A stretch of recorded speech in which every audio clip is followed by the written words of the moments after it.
The Adventures of Huck Finn, Chapter 13. Well, I catch my breath and most fainted, shut up on a wreck with such a gang as that. But it warn't no time to be sentimental. We got to find that boat now and to have it for ourselves. So we went a quaking and a shaking down the starboard side, and slow work it was too. Seemed a week before we got to the stern. No sign of a boat. Jim said he didn't believe he could go any farther, so scared he hadn't hardly any strength left, he said. But I said, come on, if we get left on this wreck, we are in a fix sure. So on we prowled again. We struck for the stern of the Texas and found it, and then scrabbled along forwards on the skylight, hanging on from shutter to shutter, for the edge of the skylight was in the water. When we got pretty close to the cross hall door, there was the skiff, sure enough.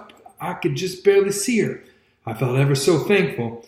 In another second, I would have been aboard of her, but just then the door opened. One of the men stuck his head out only about a couple of foot from me, and I thought I was gone, but he jerked it in again and says, "Heave that blame lantern out of sight, Bill." He flung a bag of something into the boat and then got in himself and sat down. It was Packard.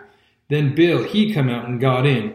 Packard says in a low voice, "All ready, shove off." I couldn't hardly hang on to the shutters, I was so weak. But Bill says, "Hold on. Did you go through him?" "No, didn't you?" "No. So he's got his share of the cash yet." "Well, then come along. No use to take our truck and leave money."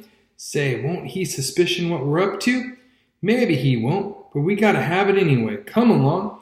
And so they got out and went in. The door slammed too because it was on the careen side, and in half a second I was in the boat, and Jim came tumbling after me, out with my knife and cut the rope, and away we went. We didn't touch an oar, and we didn't speak nor whisper, nor hardly even breathe. We went gliding swift along, dead silent, past the tip of the paddle box and past the stern. Then in a second or two more we was 100 yards below the wreck, and the darkness soaked her up, every last sign of her, and we was safe and knowed it.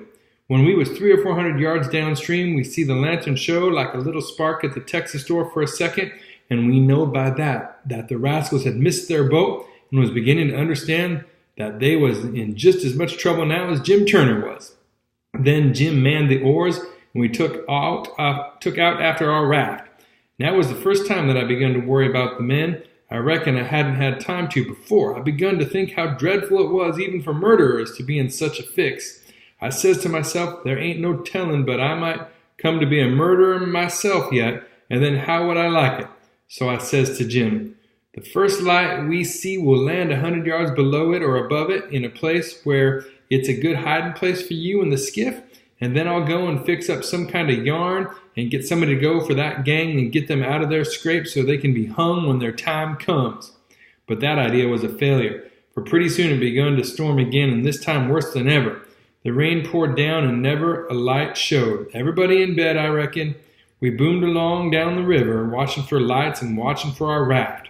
After a long time the rain let up, but the clouds stayed and the lightning kept whimpering, and by a flash showed us a black thing ahead floating, and we made for it. It was the raft, and mighty glad was we to get aboard of it again. We seen a light now away down to the right on shore, so I said I would go for it.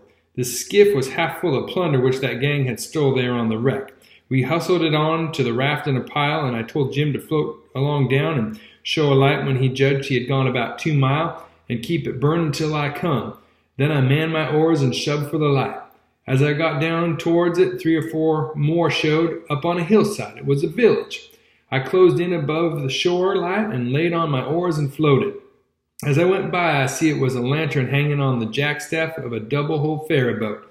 I skimmed around for the watchman, wondering whereabouts he slept, and by I found him roosting on the bitts forward, with his head down between his knees.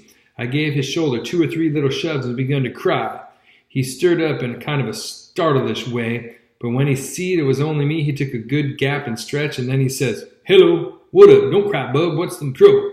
I says, "Pap, and ma'am, and sis, and..." Then I broke down. He says, "Oh, dang it now. Don't take on so. We all has to have our troubles, and this'll come out all right. What's the matter with him? There, are you the watchman of the boat?" "Yes," he says, kind of pretty well satisfied like. "I'm the captain and the owner and the mate and the pilot and the watchman and the head deckhand, and sometimes I'm the freight of passengers. I ain't as rich as old Jim Hornback, and I can't be so blame generous and good to Tom, Dick, and Harry as what he is and slam around my money the way he does. But I've told him a many a time I wouldn't trade places with him, for a sailor's life's the life for me, and I'm derned if I live 2 miles out of town where there ain't nothing ever going on, not for all his spondylics and as much more on top of it, says I. I broke in and says, they're in an awful peck of trouble, and who is? My pap and mam and sis and Miss Hooker, and if you take your ferry boat and go up there. Up where? Where are they? On the wreck. What wreck? Why, there ain't but one. What? You don't mean the Walter Scott? Yes. Good land, what are they doing there, for gracious sakes? Well, they didn't go there a purpose. I bet they didn't. Why, great goodness, there ain't no chance for them if they don't get off mighty quick. Why, how in the nations did they ever get in such a scrape? Easy enough. Miss Hooker was a-visiting up there to the town. Yes, Boots Landing, go on. She was a-visiting there at Boots Landing, and just in the edge of the evening she started over with her nigger woman in the horse ferry to stay all night at a friend's house, Miss what you may call her, I just remember her name, and they lost their steering oar and swung around and went a-floating down stern first about 2 miles, and saddlebags on the wreck, and the ferryman and the nigger woman and all the horses was lost, but Miss Hooker, she made a grab and got aboard the wreck. Well, about an hour after dark, we come along down in our trading scow, and it was so dark we didn't notice the wreck till we was right on it, and so we saddlebags, and all of us was saved, but Bill Whipple, and oh, he was the best creature. I most wish it'd been me, I do. My George, it's the beatin'est thing I ever struck. And then what'd y'all do? Well, we hollered and took on, but it's so wide there we couldn't make nobody hear, so Pap said somebody got to get ashore and help somehow. I was the only one that could swim, so I made a dash for it, and Miss Hooker, she said if I didn't strike help sooner, come here and hunt up her uncle, and he'd fix the thing. I made the land about a mile below and been fooling along ever since, trying to get people to do something, but they said, what? In such a night and such a current, there ain't no sense in it. Go for the steam ferry. Now, if you'll go, and by Jackson I'd like to, and blame it, I don't know, but I will. But who in the dignation's going to pay for it?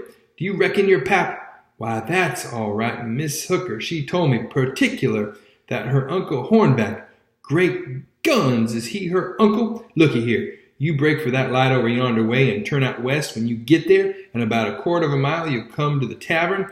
Tell him to dart you out to Jim Hornback's, and he'll foot the bill. And don't you fool around any, because he'll want to know the news. Tell him I'll have his niece all safe before he can get to town. Hump yourself now. I'm a-going around the corner here to roust out my engineer. I struck for the light, but as soon as he turned the corner, I went back and got into my skiff and bailed her out, and then pulled up shore in the easy water about 600 yards and tucked myself in among some wood boats, for I couldn't rest easy till I see the ferry boat start. But take it all around, I was feeling rather comfortable on accounts of taking all this trouble for that gang, but not many would have done it. I wish the widow knowed about it. I judge she would be proud of me for helping those rapscallions, because rapscallions and deadbeats is the kind of widow the widow and good people takes the most interest in. Well, before long, here comes the wreck, dim and dusky, sliding along down. A kind of cold shiver went through me, and then I struck out for her. She was very deep, and I see in a minute there aren't much chance for anybody being alive in her. I pulled all around her and hollered a little, but there wasn't any answer, all dead still. I felt a little bit heavy-hearted about the gang, but not much, for I reckoned if they could stand it, I could.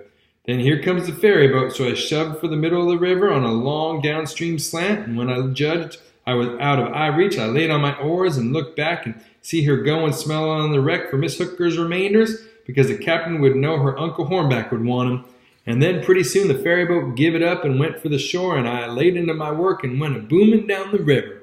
It did seem a powerful long time before Jim's light showed up, and when it did show, it looked like it was 1,000 miles off. By the time I got there, the sky was beginning to get a little gray in the east, so we struck for an island and hid the raft and sunk the skiff and turned in and slept like dead people.